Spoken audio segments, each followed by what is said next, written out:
Doctor Who has felt like the collective punching bag of the internet for some time now.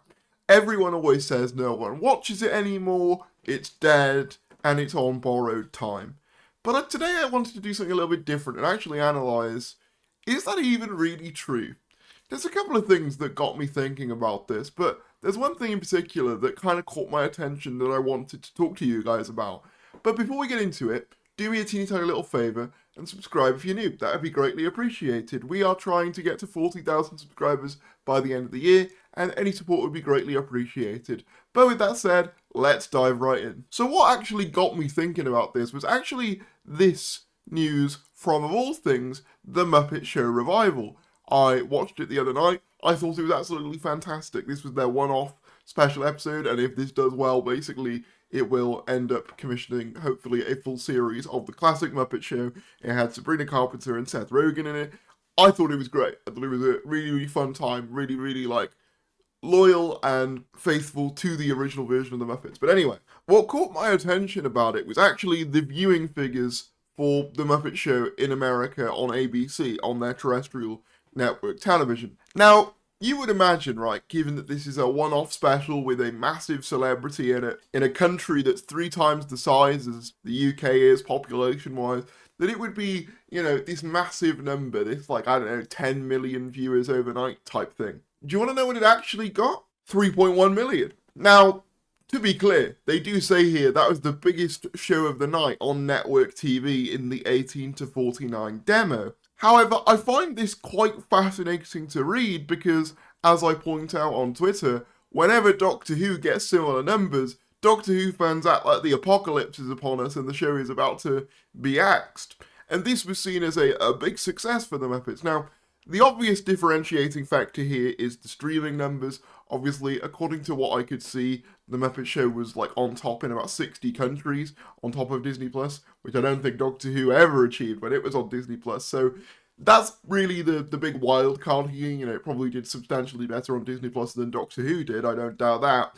But if we're judging it purely by the TV viewing figures, which, let's be honest, is the measurement that Doctor Who is always graded on, these are pretty comparable numbers. And as I say, Doctor Who goes out into a country with a substantially smaller population. As we can see here, 2024, Episode 1 of Doctor Who Season 1, Space Babies, launched with 2.6 million viewers overnight.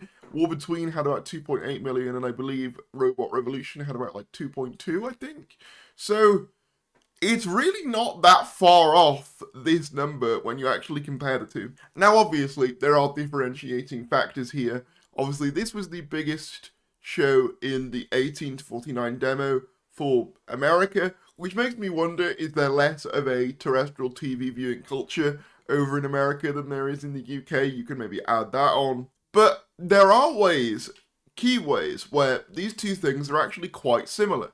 Both The Muppet Show and Doctor Who are long-in-the-tooth franchises that have kind of struggled to really find their footing in the late 2010s, early 2020s. I think that's safe to say. Obviously, with Doctor Who's case, it's kind of peaked in popularity with sort of the Smith era, where it kind of got really big in America, and then it kind of just tapered off ever since then. The Muppet Show, or the Muppets in general, have kind of had a rocky few years as well. They had a couple of movies in the 2010s, and the first one, Muppets 2011, did really, really well. But then after that, Muppets Most Wanted kind of underperformed.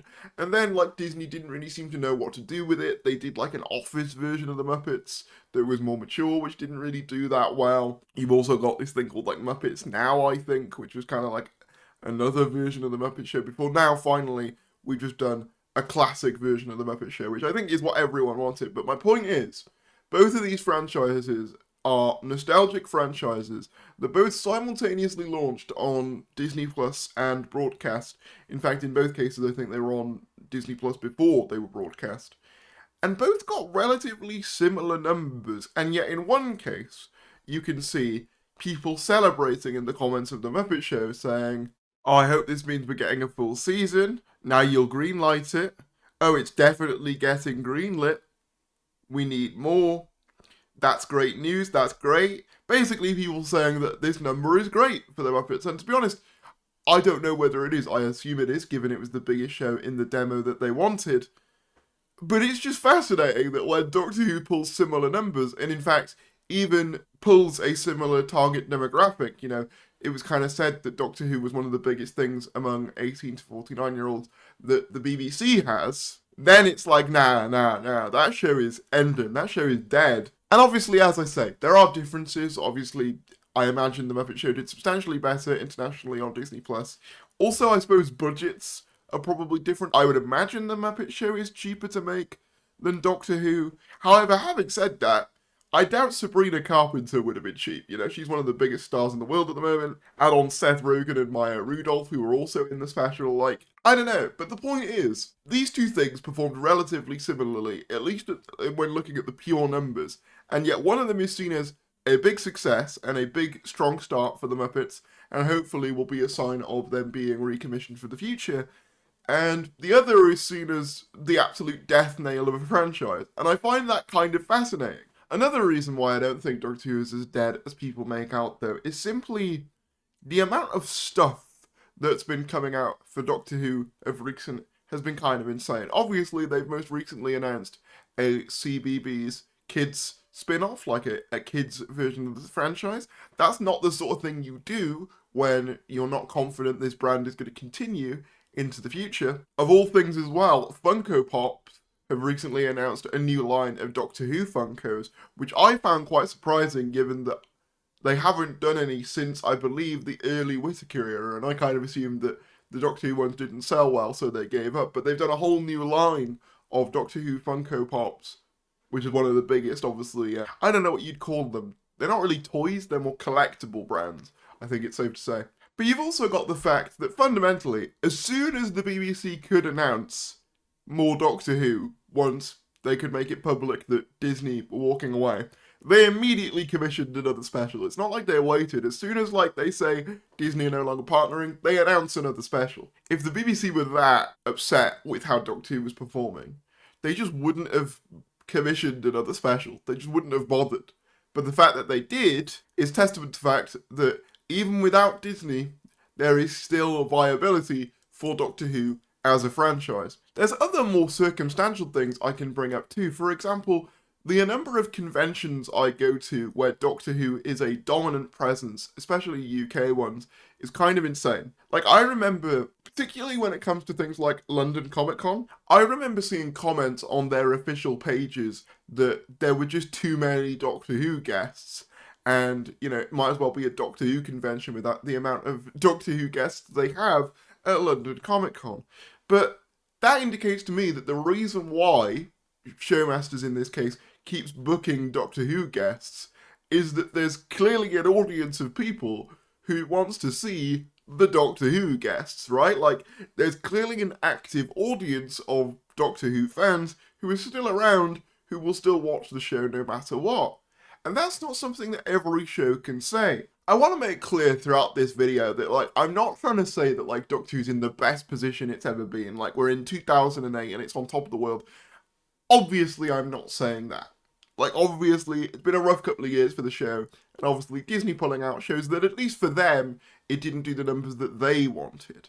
But what most people often talk about is its UK performance, and watching something like The Muppets here, which was their big one-off revival with a massive celebrity, pulling similar numbers in America to what Doctor Who pulled in the UK, it just kind of gave me pause for thought, and it made me kind of go, is the show really as dead as people make out? And further to that, I would add on, how much do the viewing figures for Doctor Who actually even really matter that much? Like, at the end of the day, it's still one of, like, the only things the BBC can sell merchandise for. As much as The Traitors has been a colossal success for them, it's not really something you can merchandise out in quite the same way. And also, time will tell if it has the same longevity as something like Doctor Who does. So no, I don't think Doctor Who is as dead as people make out. Like, I think people are constantly making out that this show is on the brink of, I don't know, death or cancellation, when the reality is, there have been multiple times in recent years where it has been unsure whether the show would continue, and the BBC have always recommissioned it. If you remember, there was a point after the 13th Doctor era where we didn't have a showrunner, where it was seeming increasingly likely that the show wouldn't continue, and then Russell came in. Similarly, we had those months where we weren't sure the show was going to continue without Disney, and then lo and behold, as soon as they could, they announced another special. And that's not even including stuff like, obviously, Big Finish, all the multimedia projects they do as well. And as well, I think we neglect the fact that the last 2 series finales of Doctor Who aired in cinemas. Like, they aired in cinemas, and they made a decent chunk of change as well. That's not something you do for a show that doesn't have an audience to support it. You know what I'm saying? So, like, when you actually look at it, I don't think Doctor Who's doing as badly as people want to believe. Could it be doing better? 100%. I'm not going to say that it's, at its absolute prime or anything, but I really don't think it's this simple thing of, oh, the show is dead, no one watches it. I just don't think that's true. And I think this channel is kind of a testament to that. The fact that I can have, thousands of people tuning in to hear me talk about Doctor Who, and I'm just some guy, I think that says something in and of itself as well. But I've talked for long enough. If you did enjoy this video, please give it a like, subscribe if you're new, and I will see you later.